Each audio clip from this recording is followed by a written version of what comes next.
ഒരു ഇതിലേക്ക് മാറ്റിവെക്കുന്നു.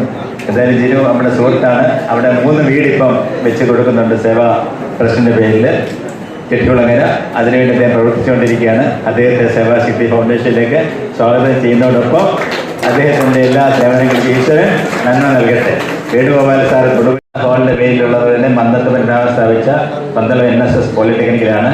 ആ NSS പോളിടെക്നിക്കിൽ 1928 ഞാൻ പാസ്സായത്. അതിന് കുറേ വർഷം കഴിഞ്ഞ് പാസ്സായ ഇവരൊക്കെ കൂടി പന്തളത്ത് നമ്മൾ 2 പൈലറ്റ്, ഒരു പൈലറ്റിക്കൽ കോളേജിൽ നടക്കുന്നുണ്ട്. അവിടുത്തെ പൂർവ്വ വിദ്യാർത്ഥികളുടെ ശ്രമമായിട്ട് 2ാമത്തെ യൂണിറ്റ് ഈ 1-ാം തീയതി 2 ദിവസം കഴിഞ്ഞിട്ട് നമ്മൾ അവിടെ പന്തളത്ത് ഉദ്ഘാടനം ചെയ്യാണ്. ഇതിനൊക്കെ നേതൃത്വം കൊടുക്കുന്ന ഈ തുളസീധരന് ഏതൊക്കെ രീതിയിൽ നമ്മൾ അനുവദിച്ചാലും തീരത്തില്ല. ഈ വൈകിയ വേളയിൽ ഞാൻ ഇദ്ദേഹത്തെ ഇവരുടെയൊക്കെ സമയം വാങ്ങിച്ചുകൊണ്ട് ഞാൻ ചെയ്യുന്നത്.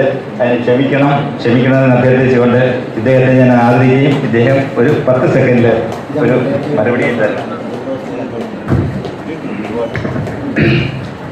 എല്ലാവർക്കും നമസ്കാരം. ഞാൻ പന്തളം പോളിടെക്നിക്കിൽ സാറ് 78 ഇറങ്ങി. ഞാൻ 85 പഠിച്ചതാണ്. ഞാൻ 96 ദുബൈയിൽ വരുമ്പോൾ അന്ന് എന്നെ കൈപിടിച്ച് എല്ലാ മാസവും ചാരിറ്റി ചെയ്യണം, ഉണ്ടായാലും ഇല്ലെങ്കിലും വീട്ടിൽ പൈസ അയച്ചാലും ഇല്ലെങ്കിലും സത്യത്തിൽ അന്നൊക്കെ ആ മാസം ഉള്ളിൻ്റെ ഉള്ളിൽ അദ്ദേഹത്തിന് എന്തൊക്കെയോ പറഞ്ഞുകൊണ്ടായിരുന്നു ചാരിറ്റി ചെയ്തുകൊണ്ടിരുന്നത്. കാരണം അന്നത്തെ സാഹചര്യത്തിൽ അതൊന്നും കൊടുക്കാൻ പറ്റാത്തൊരു മാനസികാവസ്ഥയായിരുന്നു. പക്ഷെ അപ്പോഴും അദ്ദേഹം നിർബന്ധിച്ചു. അതുകൊണ്ട് ഒരിക്കലും ഒരു ദോഷവും വരത്തില്ല എന്ന് അദ്ദേഹം പഠിപ്പിച്ചു. അത് ജീവിതത്തിൽ പ്രാവർത്തികമാക്കി. അത് പിന്നെ സുഹൃത്തുക്കളുടെ ഇടയിൽ പ്രാവർത്തികമാക്കി. അങ്ങനെ ഇന്ന് ഇദ്ദേഹത്തിൻ്റെ ആ ഉപദേശവും ആശീർവാദവും കൊണ്ട് വലിയൊരു സംഘടനയിലെ വലിയ ഒരു സമൂഹത്തിനെ ഇത് പഠിപ്പിക്കാൻ കഴിഞ്ഞു. അവരെ ആ ലൈനിലേക്ക് കൊണ്ടുവരാൻ കഴിഞ്ഞു. അതൊക്കെയാണ് ഏറ്റവും നല്ല കാര്യം. ജീവിതത്തിൽ പഠിപ്പിച്ചൊരു കാര്യമാണ്. നമ്മൾ ചാരിറ്റി ചെയ്യുന്നതുകൊണ്ട് നമുക്കൊരിക്കലും ഒരു നഷ്ടവും ഉണ്ടാവില്ല.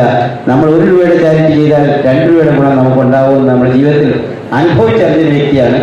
എല്ലാവരോടും അത് തന്നെയാണ് എനിക്ക് പറയാനുള്ളത്. നിങ്ങൾ ഒരിക്കലും ചാരിറ്റി ചെയ്യാൻ മടിക്കരുത്, ദാനം ചെയ്യാൻ മടിക്കരുത്.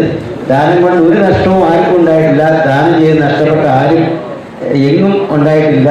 അത് ചരിത്രം പഠിക്കുവാണെങ്കിൽ അത് വ്യക്തമായിട്ട് എല്ലാവർക്കും മനസ്സിലാവുന്ന കാര്യമാണ്. ഇന്നത്തെ രാവിലത്തെ കുട്ടികളുടെ ക്വിസ് മത്സരത്തിലെല്ലാം ഞാനുണ്ടായിരുന്നു.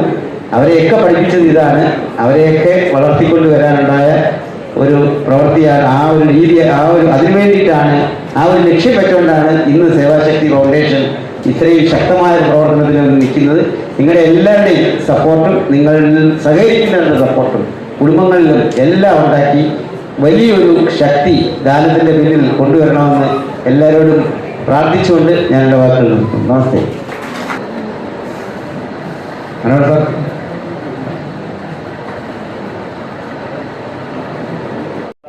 വിദ്യാർത്ഥികൾ എന്താണ് ചെയ്യേണ്ടത് എന്നതിനെ കുറിച്ചിട്ടുള്ള വ്യക്തമായ ഒരു മാർഗനിർദ്ദേശം ഇവിടെ നിന്ന് ലഭിച്ചിട്ടാണ് ആ കുട്ടികൾ ഇവിടെ